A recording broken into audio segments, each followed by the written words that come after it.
Hey guys, welcome back to the channel. It's day 23 of the Financial Education Challenge, and today we are going to be talking about how crypto transactions actually work. A crypto transaction is basically just sending money from one wallet to another, and that process is powered and recorded by blockchain technology. So guys, a wallet is very different from a bank account. They are not the same. A wallet doesn't store money. What it stores are your keys, and your keys are what gives you access. Think of it like your locker key, right? Your locker key is your wallet, while the locker itself is the blockchain. Your money is inside the locker, which is the blockchain, not your key, which is the wallet. If you want to send money to someone, you need their wallet ID or their wallet address. This is very similar to a bank account number. However, the difference between the wallet ID and your traditional account number is the wallet IDs are usually a very long string of random characters. For instance, if you wanted to send money to someone today, what you need to do is to go to your wallet app or your crypto app. It could be Binance, it could be Coinbase, it could be Trust Wallet, and the likes.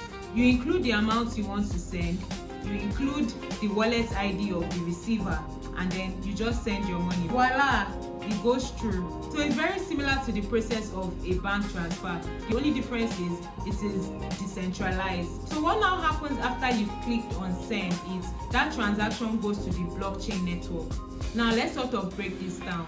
Imagine you wanted to send 0.2 or 0.3 worth of Bitcoin to your friend Chioma. Here's what usually would happen behind the scenes. That transaction is broadcasted to thousands of computers, which is known as nodes. These computers will check, does your wallet have the actual amounts that you want to send? Are you authorized to spend the money? After these checks have been done, if the transaction looks valid, it is approved. Then the transaction is added to the next block. The approval process is usually called verification.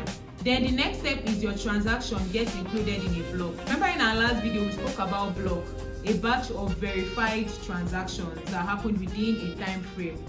Once your transaction enters a block, it becomes a part of the permanent blockchain history. Chioma, your beneficiary, she receives her crypto, and no one can go back there to edit or alter the payments that has been made. Alright guys, so let me know in the comment section if this video was clear enough. Did you get enlightened? Did you get new information? And do you have any questions? I'll be looking forward to reading your comments in the comment section. Thank you so much for watching. I will see you in my next video. Bye!